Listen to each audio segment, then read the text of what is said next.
Hola amigos y amigas de las redes sociales, bienvenidos a la sesión número 7 del curso de Política Exterior de México. En esta sesión vamos a hablar del efecto que tuvo el Grupo de Sonora en la vida política mexicana.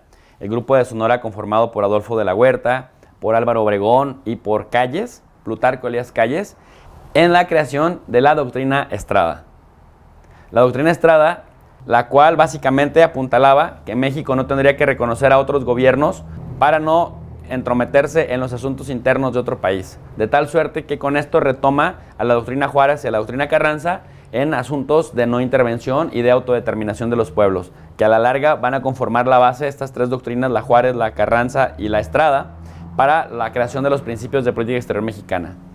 Bien amigos, pues empezamos con lo siguiente. Voy a dividir un poco el análisis entre 1920 y 1924 para hablar de Álvaro Obregón en la búsqueda del reconocimiento internacional del que hablamos, y los acuerdos de Bucareli, el efecto que tuvo esto en la posterior doctrina Estrada.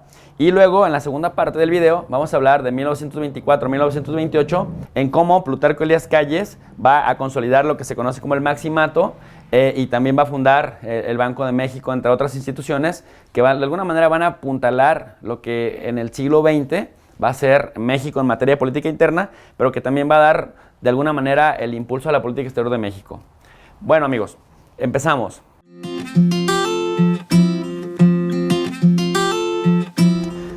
El Grupo de Sonora va a tener la capacidad de hacerse del poder económico, aprovecharse de la debilidad institucional y el fortalecimiento unipersonal de los líderes, de los caudillos, y por lo tanto de tener influencia militar. Esto es lo que le va a dar forma a su dominio en la presidencia de la República. ¿Qué pasa con la formación de un jefe máximo de la revolución? ¿Es en realidad Plutarco Elías Calles el jefe máximo, como después se hace nombrar a sí mismo? Pues miren, básicamente vamos a hablar de algunos detalles.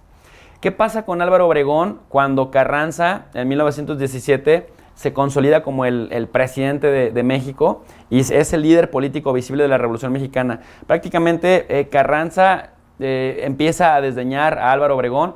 Álvaro Obregón había sido reconocido por ser el líder de la Revolución Mexicana en cuanto a estrategias militares, y obviamente él se va a autoproponer como el hombre que la nación necesita. Por otro lado, Obregón no estaba solo. Obregón se hacía acompañar de Adolfo de la Huerta y de Plutarco Elías Calles, y a esta, digamos, sociedad militar se le conoce como el Grupo de Sonora.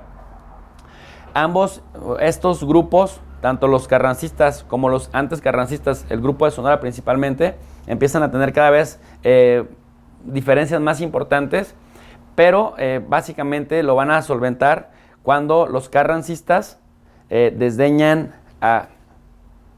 Pero lo van a solventar cuando el Grupo de Sonora hace un ataque brutal en contra de Carranza, lo obligan a de alguna manera, no a renunciar, pero sí a huir.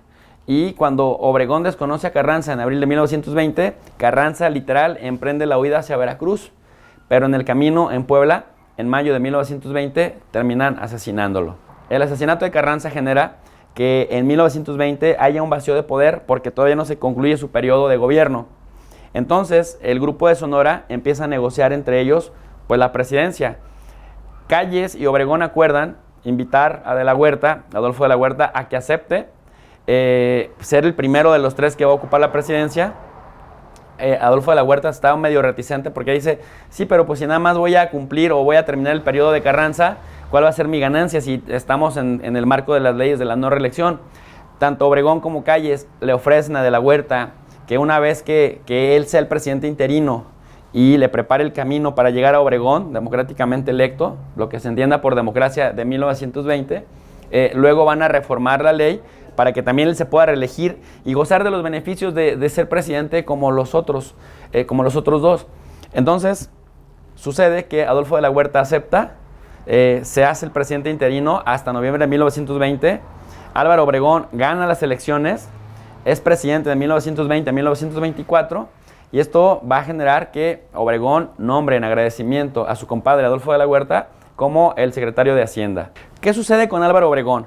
Pues básicamente con Álvaro Obregón se va a poner en aplicación la reforma agraria de 1915 hasta prácticamente el 17, ¿no?, que se va a consolidar con la Constitución Política de México y entre 1920 y el 24 lleva a cabo la reforma agraria. Sabía Obregón que había que darle tranquilidad al México profundo para evitar que muchas rebeliones atentaran en contra de su gobierno. Se consolidan los sindicatos, mantener a los trabajadores tranquilos y contentos era parte de este régimen en construcción. Decíamos, en el proceso de construcción del jefe máximo de la revolución. Va a expropiar varios latifundios para que la tierra ociosa sea ocupada por trabajadores que habían peleado en la Revolución Mexicana. Va a reanudar relaciones diplomáticas con Estados Unidos, porque principalmente a Obregón le interesa el reconocimiento de Estados Unidos por las condiciones en las que echaron a Carranza, y justamente parte del proceso de poner como interino de la Huerta para él llegar democráticamente elegido por las mayorías era justamente el evitar que Woodrow Wilson estuviera en su contra. Con él se va a crear la Secretaría de Educación Pública. El primer secretario de Educación Pública va a ser José Vasconcelos, uno de los considerados 7 sabios de México.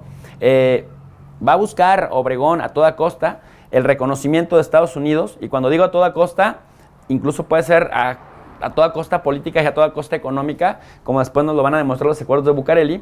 Y por otro lado, se va a orientar a tener una educación laica y gratuita.